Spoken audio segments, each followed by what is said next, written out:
What a sensation it is, and it's not getting old to climb up on my bed with ease. What a sensation. Hola muchachos, welcome here. We gave birth, and that is what today's video is. I uploaded a labor vlog, and then I uploaded a third trimester 2 labor vlog, and I just thought, you know what, I need to film this birth story. It happened just over a week ago, so it's super fresh in my mind. I find labor vlogs to be really cool, but there isn't a lot of talking. It's a lot of you just as a viewer watching what's going on, because for the most part, especially when things get more intense, you just can't be like, okay, so I'm 6 centimeters dilated. I feel like pushing. You just kind of watch, but I want to sit down and give you guys more of like a talk through about what happened. A lot happened. This was such a different labor than usual, but it was awesome. It gave us Molly Rachel. Not gonna lie, I really thought I was having a boy. It was such a similar pregnancy to Calvin's, and she came out and I was so thrilled to have another girl. So this is going to be the birth story of Molly Rachel and my labor story to get her here. So thank you for being here and watching. We're just gonna go ahead and get started. Ooh, and it is warm in here. It's warm. What I'm gonna do, I'm gonna take this off and you guys can actually see her little body. She's my biggest baby. She was 7 pounds. I've never had a 7-pound baby. And she was 20 inches. I'm usually like 6.5 pounds for my kids, and they've been no longer than 18 inches. So she came out actually small, but big for my kids. And if you're new here, Molly's my 4th baby. This is what she looks like. She's beautiful. She's lovely. She's dreamy. You are dreamy. Yes, you are. We're gonna talk all about me giving birth to you. So I've always had my kids before my due date. I've never made it to my due date. So as soon as I hit, honestly, 36 weeks, I'm in baby watch mode. At 35 weeks though, this time around, I was having insane, like pre-labor contractions, and it just becomes more and more the more kids that you have. Your uterus is like, oh, been there, done that. And at 35 weeks I was feeling so much tightening. I was feeling pressure on my cervix. I've never had something like that happen so early. From that brought a good amount of dilation for myself, because usually as soon as I hit like 2-3 centimeters of dilation, I'm in labor and there's gonna be a baby really soon, like no joke. But this time around, I was 35 weeks at about 3 centimeters, and I was just hanging out there. And it felt really weird to have a baby so low. So at that point, I was just on full-on baby watch. I was really making sure the house was ready and clean for this baby to come. It was really honestly exciting and intense and cool. And then 36 weeks rolls around and I'm feeling just more of that pressure. And then 37 weeks rolls around and I've had 2 of my kids in that 37th week mark. And I was like, yeah, I'm having a kid in my 37 week mark. Like that's how this is gonna go down, and that's how it's gone down previously, so I'm just gonna get ready for it. When I was 37 weeks and 4 days, it was a Friday, I told Kieran, I said, we're having a baby this weekend. Like my body is telling me that we're gonna have a baby. I know we're gonna have a baby. It wasn't wishful thinking or anything like that, but I think especially 4th time around, I was like, this is going to happen. I just know. I can feel my body, I can hear my body, I can feel this baby, and I can tell you that labor is going to happen within a day or 2. Went to sleep that night, woke up 37 weeks and 5 days at midnight, and I was just having a lot of contractions, and that's where I started my labor vlog. I was up, I couldn't sleep, not from the pain, but it's just really uncomfortable. Like that early labor can feel so uncomfortable. It's not painful. You're not like moaning through it or in need of help. It's just getting you to a point of active labor. But that first little bit I just found to be, it's just uncomfortable. It's just kind of like, this is uncomfortable, especially when you're tired. Contractions, whether they're really hard or really easy, are so much more brutal when you are very tired. I'm sweating my face off. I'm going to put you beside me, okay? You can kind of see your feet. That's It's good. So anyway, I woke up at midnight and I was like, I'm gonna work with these contractions.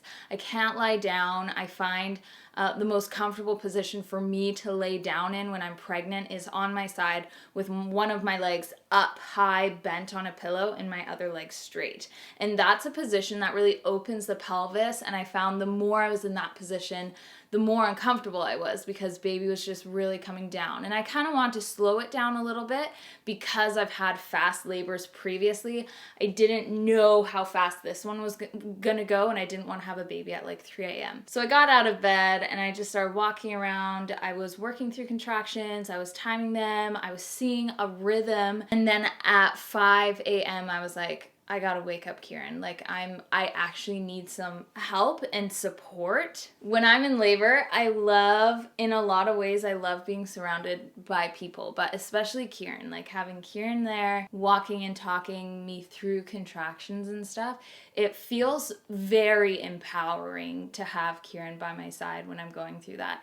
So I got him up at 5 a.m. and then we were tracking the contractions together, and I was like, I don't know about calling my midwife, and Kieran was like, you know what, just go ahead and do it, because we've always been late, not always, usually we're pretty late midwife callers. With my last one, Elizabeth, the midwife showed up like 20 minutes before she was born, so we usually wait too long. So this time around we were like, let's just do it just in case. So I call my midwife and I tell her what's going on, and I told her at about 5:30, 5:45, I'm gonna call you or text you again and let you know where I'm at, because I'm just kind of confused. Like I felt this at 35 weeks as well, like the same kind of contraction feeling. So I don't know if it's gonna keep progressing, but if I find it progress over the next half hour or so, I'll let you know. And she was like, that sounds great. She lived 5 minutes away, so that worked out really well. But it's almost 6 o'clock and I call her and I'm like, yeah, you should probably come over. I call my mom, I call my sister, and we're all there. I have my support team. It's super early in the morning, but we're taking the morning really slow. The kids are waking up, they're hanging out with my mom. That was kind of the main idea of my mom being there, was so she could not only witness the birth, but help out with the kids, because I did have a home birth and I don't like sending the kids away. I think the transition of having a baby is so much easier if your kids are right there with you, if that's possible during a home birth. So I had them there. My sister was there to help me through contractions with Kieran, kind of like tag team and work together and stuff. So it was awesome. Let me just tell you, this was an awesome morning. Pink clouds, the moon was gold, like it was kind of insane how enchanting this morning felt. My contractions were progressing. I could feel my belly not just getting more tight and painful, but it really comes down like super low on my belly when I really feel like labor is approaching. In the beginning stages, it's kind of just everywhere. And then as I progress, I feel it super low. So at that point, I was like, I need to get in the bathtub. So the idea of me having a home birth is to really have a water birth.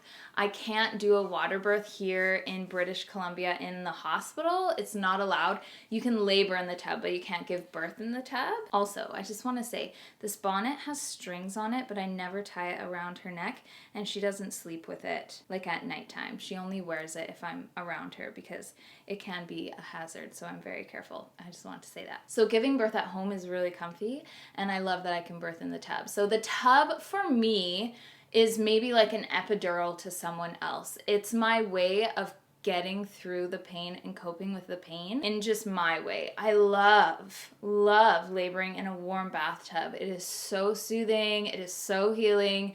So Kieran fills up the bathtub. Our bathroom was literally getting renoed for my labor, and it wasn't fully finished, but thank the Lord the bathtub was fully functioning. So I was able to get into the bath and just have soothing warm water on my body, and it relaxed me. It was awesome. We also brought out popsicles. I talked about that in my getting ready for my home birth video.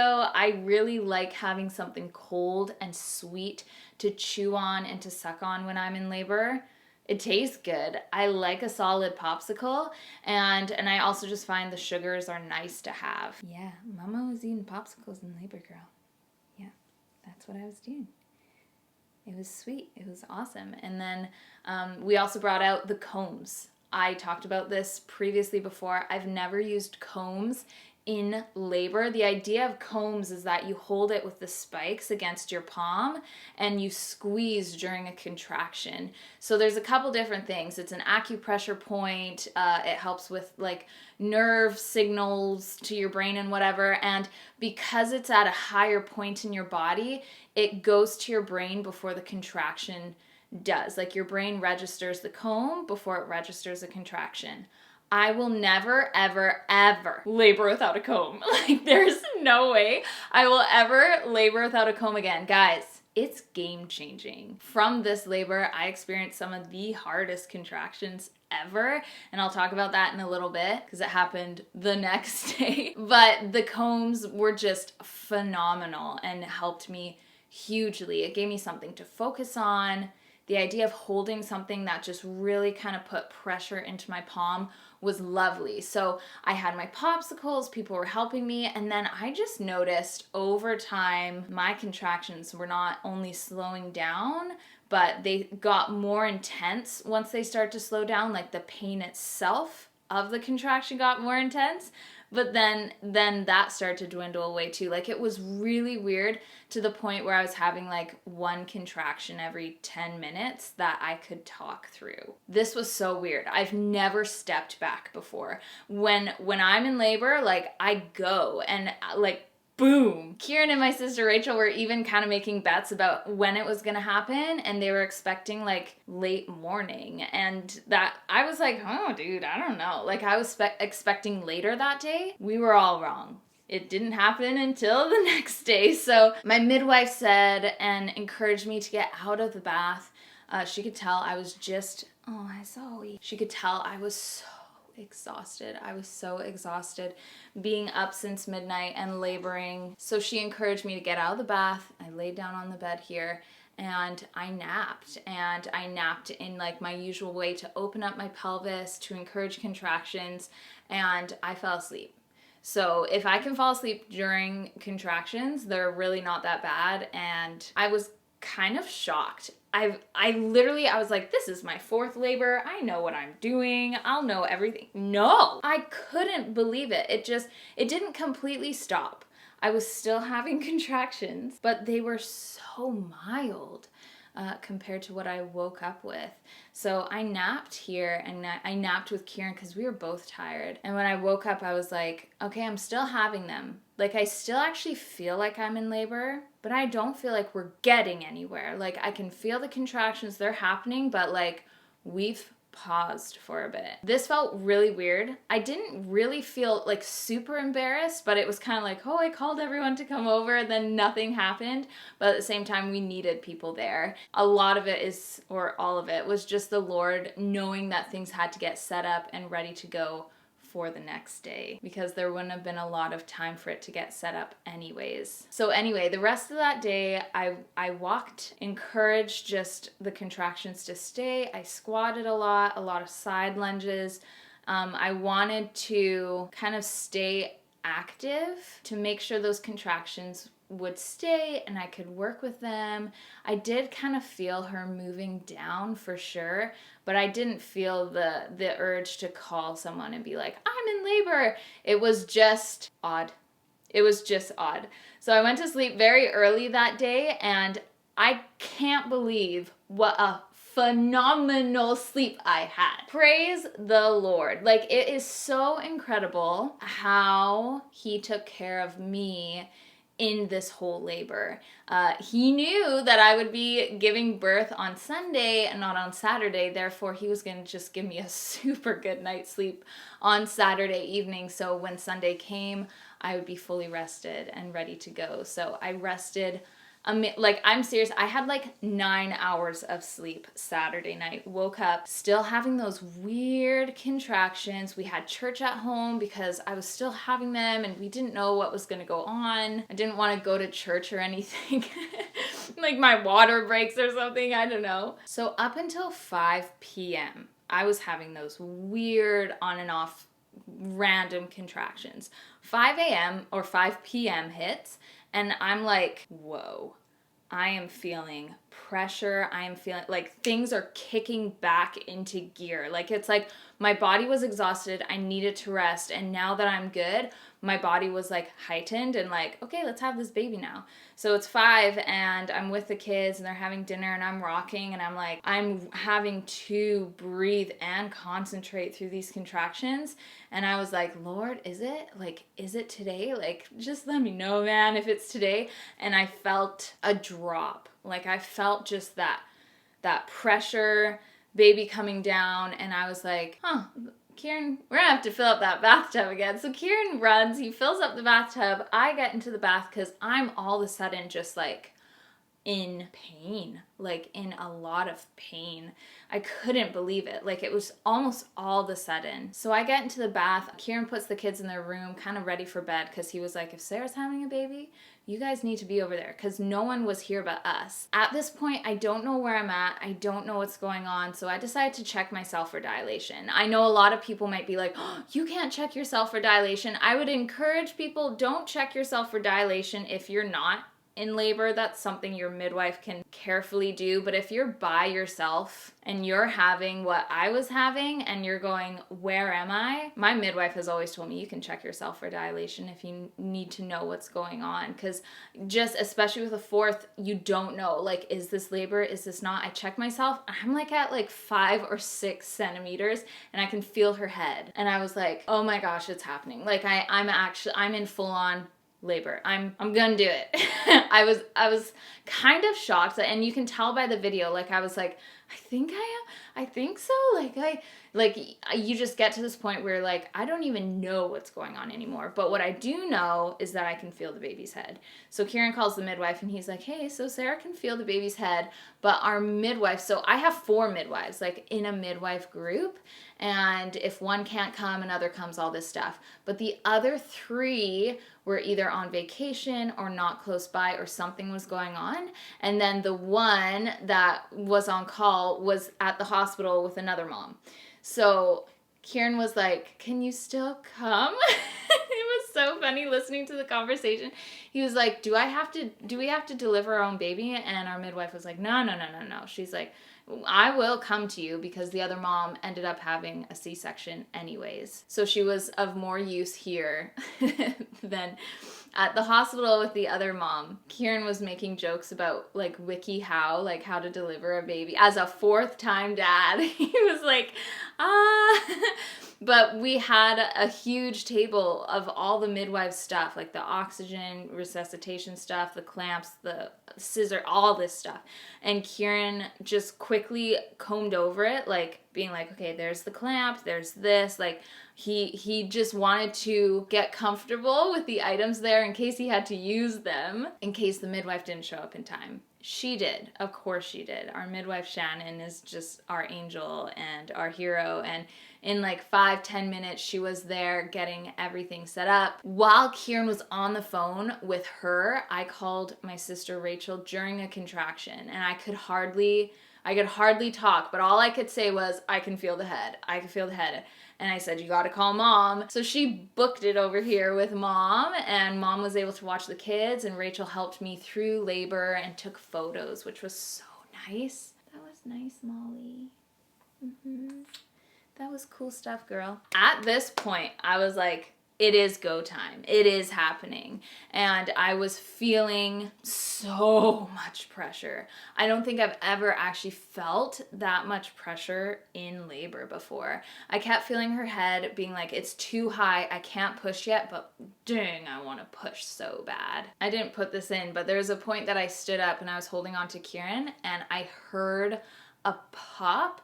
And I cried out for help or something. Like it was suddenly her pushing down, pushing through. It was almost like something was holding her back. Not sure, but it was not my water, but it was just all of a sudden just this boom, and I was, and I could hardly stand up properly and he was holding me up. It was so, so intense. It was just all these things and I was like, thank you, Lord, that I am in labor. But while you're in labor, you're like, this is the worst. I used the combs again. I had Isaiah 41:13 on the wall, and it just talks about how the Lord holds your right hand and he will sustain you. And I love that, like the idea of being held, comforted, taken care of. Yeah, just this beautiful idea of being taken care of. It's just so nice, especially when you're in labor. It sure feels nice to be taken care of. I prayed a lot. I tried to really focus. I tried to stay calm. But for me, end of labor, like when I really know it's coming, I try to stay controlled as possible. But like, Hokey Dinah, these were some of the most painful contractions I've ever had. Thankful for the combs, thankful for my tub. They really did help suppress a lot of the pain, but like a minute before she was born, I was just over the tub, like trying to focus. It took everything for me not to just high pitch scream, but I really wanted to take control. I didn't want to freak out. Also, having the kids close by, I wanted to be very careful.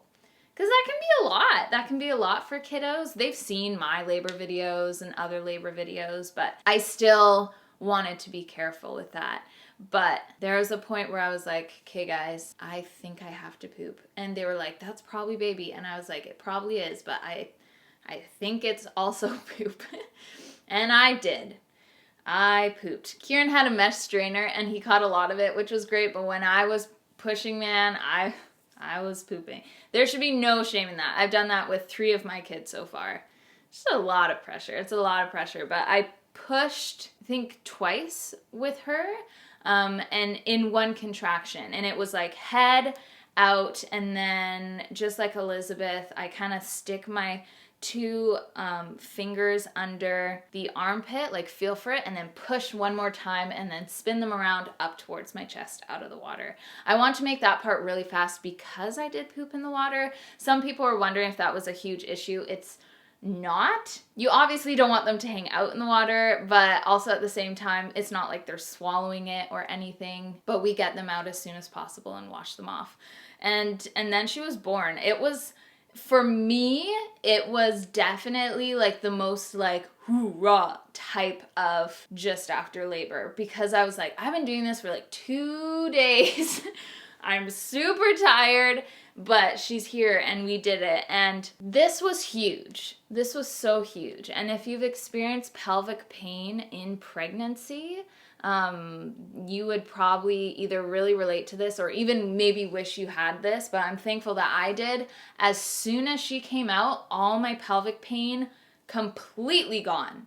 And I haven't experienced any pelvic pain at all. But as soon as she shot out, I was like, no pelvic pain. We found out that she was a girl. I was so excited, but I was shocked. I thought she was a boy.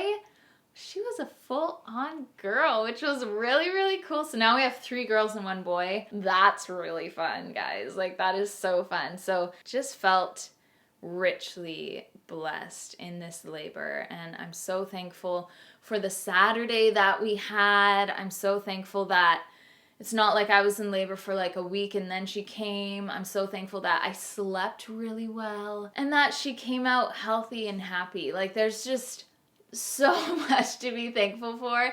And this just reminded me about how even if you've had 1, 2, 3, 4, how many kids, it's all so different. And that's what's so cool. And whether you've had a VBAC or a C-section or vaginal birth, natural epidural, whatever, all birth is so cool and it's God-given and it's a blessing. So that's pretty much my labor story. She came out and she was just so sweet, and the kids came over and looked at her, and I really wanted my kids to witness that, to see me in the tub holding the baby. Like, that was something, it was kind of like check mark.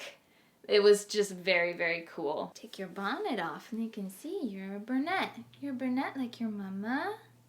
Yeah, you're a brunette like your mama. Would I do this again? Yup. Oh man, you know what? And even in the midst of labor, I was like, I would do this again. Before I even met her, I was like, dang, I would do this again. It's a privilege. It really, really, truly is a full-on privilege to deliver a happy, healthy baby. So that's pretty much my birth story. We're just over a week old, just over a week postpartum. I'm feeling good. This kid is so sweet. I love this little Molly. And it's nice to have a baby in the house again. I'll tell you that. But anyways, thank you for being here and watching today's video. Just a little bit more on my birth and everything that happened there. If you haven't seen my actual birth vlog, I can link it down below. It's really intense and empowering and special. So thank you so much for your support and your comments and your love. It's an intense time being pregnant, giving birth, and postpartum. So to have so many people just thinking that what we've done is so cool and that God is good and that we're here, and it's just amazing. So thank you so much for everything, you guys, and we'll see you in our next video. Bye. Bye.